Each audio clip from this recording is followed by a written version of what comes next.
India and Pakistan have hated each other for 70 years. Here's why. The British ran India for more than 2 centuries, and it would be a bit of an understatement to say that Indians weren't happy about it. All the country's rage was directed at the British. To put a stop to that, India's colonizers had an idea: divide and rule. What does that mean? Pit Muslims against Hindus, against Sikhs, against Christians. To put minorities in positions of power over majorities. The idea was, if they're fighting each other, they're not fighting us. Ingenious, right?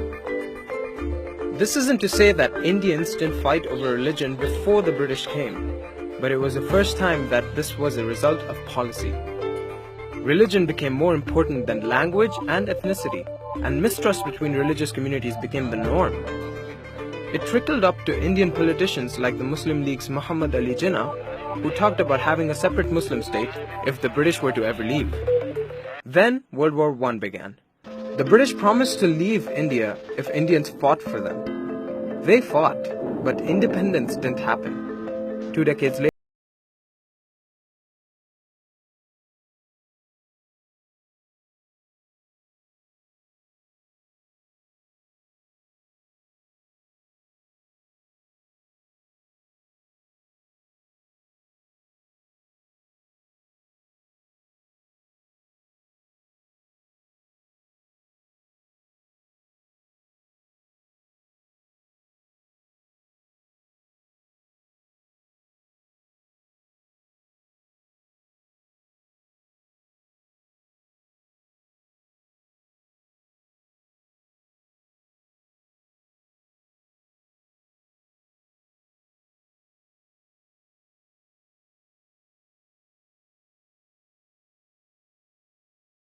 descended into brutal acts like killings, forced conversions, arson, abductions, rape, and ethnic cleansing.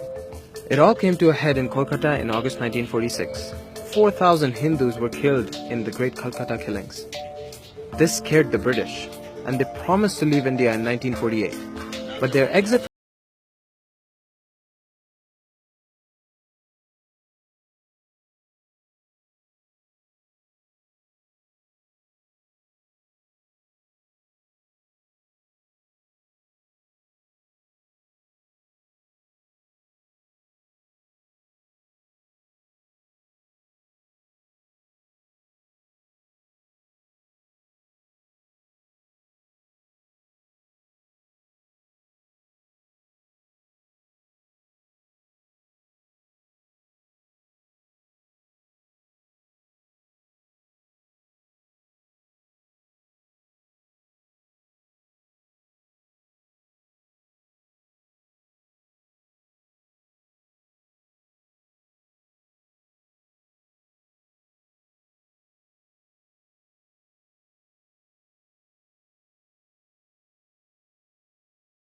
He finished 3 days ahead of schedule, but the lines that created West Pakistan, India, and East Pakistan were kept a secret until after independence. Radcliffe didn't quite finish his job though. He didn't draw a line for Kashmir.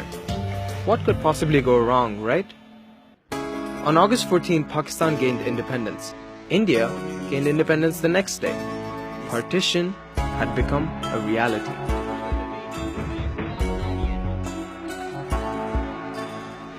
If you think the story has a happy ending, you haven't been paying attention.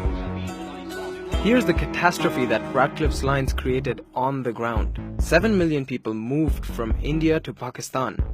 7 million more went from Pakistan to India. 1 million were killed in the process, murdered, starved, and poisoned. Mobs lynched trains full of men, women, and children, and families have been split apart to this day. The militaries of the 2 countries were practically useless while this was going on. Soldiers were busy figuring out their own lives.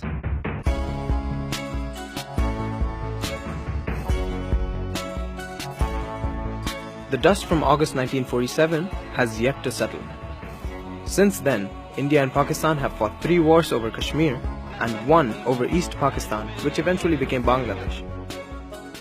Both countries still fight over disputed borders and water, and both are nuclear powers. Even cricket matches between them are politically charged. And over 70 years, the divide between people who look the same, speak the same, dress the same, eat the same food, and make the same music has become even deeper.